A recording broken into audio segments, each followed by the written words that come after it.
Klabin é uma empresa que atua com papel, embalagens e celulose e hoje nós vamos ver como receber R$ 1.000 de dividendos com a Klabin em 2023. E será que esses dividendos estão em risco? Pode acontecer alguma coisa que vá prejudicar os dividendos da Klabin? Bem-vindo ao canal Top Ações. Hoje nós vamos falar da Klabin e os dividendos que podemos receber em 2023. Deixa seu like e também se inscreva no canal para não perder mais vídeos como esse.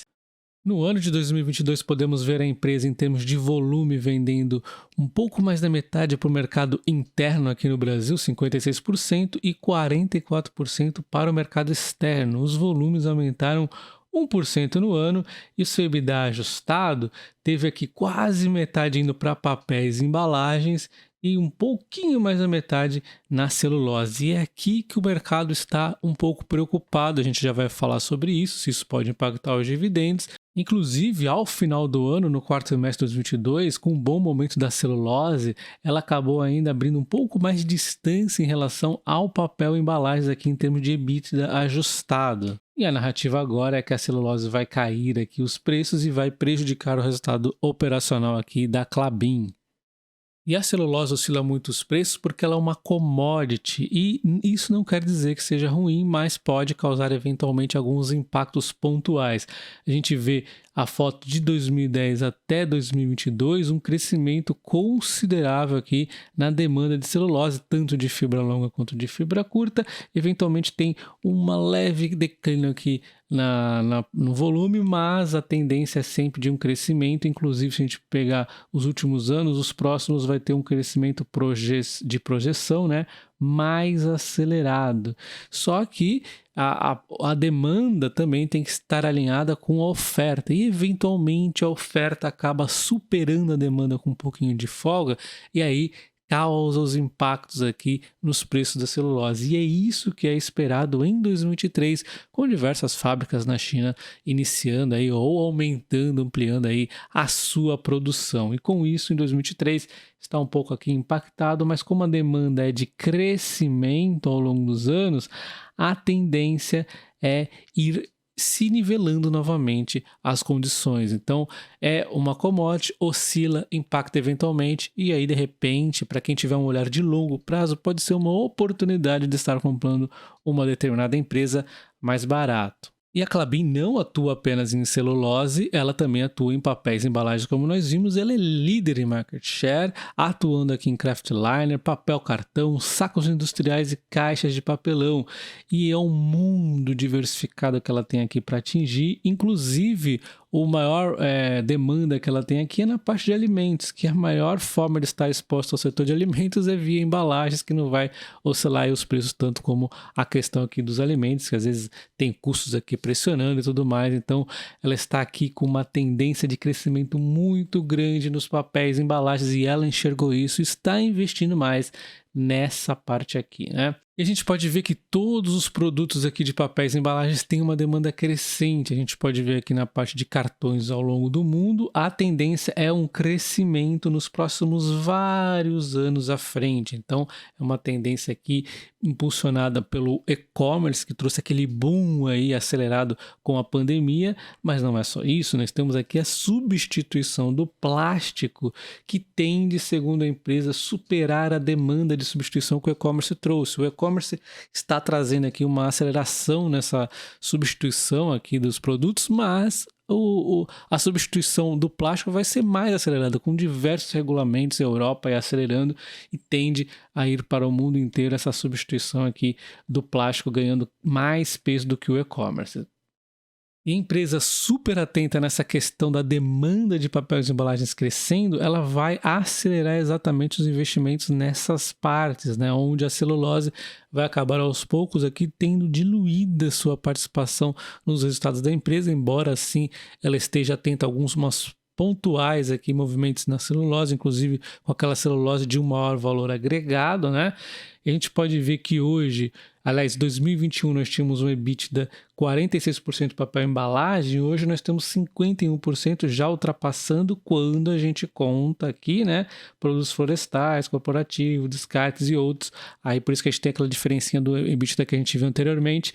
E nessa foto aqui a gente já tem papel embalagem um pouquinho acima de celulose e em 2025 a gente vai ter 73% de papéis e embalagens e apenas 27% de celulose. Então a gente vai ver que a empresa vai navegar aí em meio a essa crescente demanda de papéis e embalagens, e não é apenas crescer volume por crescer, é um crescimento estratégico. Inclusive a empresa traz aqui alguns diferenciais no seu projeto, inclusive com o Puma 2, tendo algumas rotas levemente alteradas para trazer aqui um maior aproveitamento dessa demanda no futuro.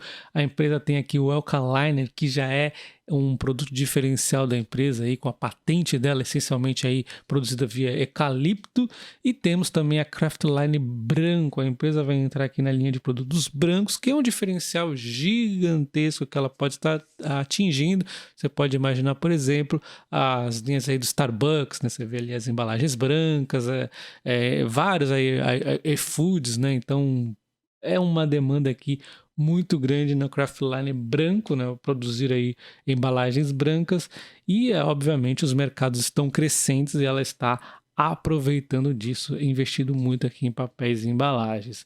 E aí a gente vê que todo esse crescimento demandou uma dívida, mas como o EBITDA já vem trazendo resultado ao longo dos últimos anos, a dívida ficou em mesmo patamar. Você pode ver que até aumentou um pouco, porém o EBITDA foi tomando conta desse endividamento, levando uma capacidade de pagamento da dívida maior. Então aquele dívida que por EBITDA que era 4,7, hoje está em 2,7, e a empresa consegue então pagar dividendos ao longo dos próximos anos. A tendência é isso, a empresa vem se modificando em relação a isso para dar uma maior estabilidade em dividendos para os seus acionistas. Então, até poucos dias atrás existia o medo de Klabin e Suzano também ter uma redução nos dividendos em 2023 por conta de dois eventos. O primeiro é a questão dos investimentos que ambas as empresas teriam que fazer muito, inclusive a Klabin aumentando aqui de 4,7 para 5,4, mesmo com o Puma reduzindo os investimentos, porque já está em fase final, está quase aí sendo entregue, né?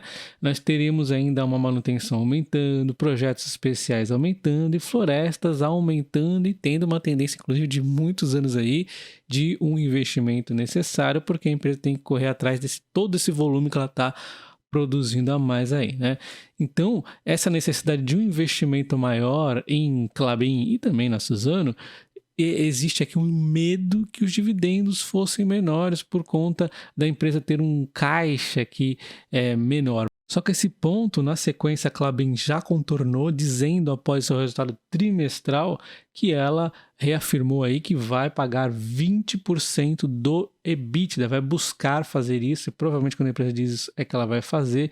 Então a gente não se preocupa tanto com os investimentos e sim para onde vai esse EBITDA. E aí sim a gente tem ainda uma narrativa que preocupa um pouco, que é o quê? A questão exatamente dessa celulose aqui, né? A bendita da celulose ainda está um pouco em risco, mas também não é o fim do mundo, né? A demanda aqui, aliás, os preços da celulose será de $650 por tonelada em 2023, segundo os analistas, que é uma queda de 13,3% comparada à média de 2022.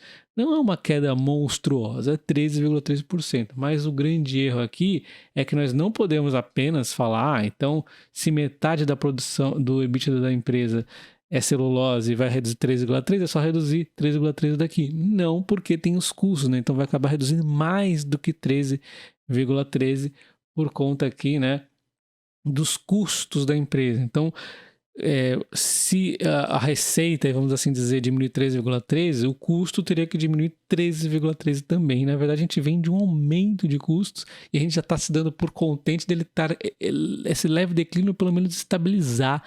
A gente já ficaria feliz, né? Então, cair 3,3 vai ser um pouco difícil, então com certeza vai ter um impacto aí, caso essa celulose realmente siga essas previsões aqui dos analistas de cair 3,13, vai ter um impacto um pouco maior, mas não é o fim do mundo. Você viu que é 13,13, não é aí 40%, né? Então, a empresa vai conseguir contornar, até mesmo que ela tenha a parte de papéis e embalagens dando uma fortalecida aqui nos seus resultados e tendo essa demanda aí crescendo também. Vai meio que colaborar e é muito provável que o EBITDA da empresa, então, segundo aqui o que os analistas estão dizendo, que vá já em 2022 ter um peso ainda maior aqui no papel e embalagem.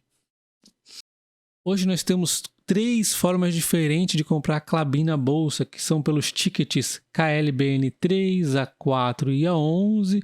Basicamente, as 3 aqui estão com o mesmo dividend yield, então isso já mostra um sinal de igualdade entre as empresas e nada mais é a diferença delas, que a Klabin 3 é as ordinárias, né, as mesmas aí que o controlador tem, a 4 é as preferenciais no dividendo, mas a Klabin não diferencia isso até o momento, então na verdade não vai ter tanta diferença assim, e a 11 é um pacotinho de 4 ações preferenciais e uma ordinária.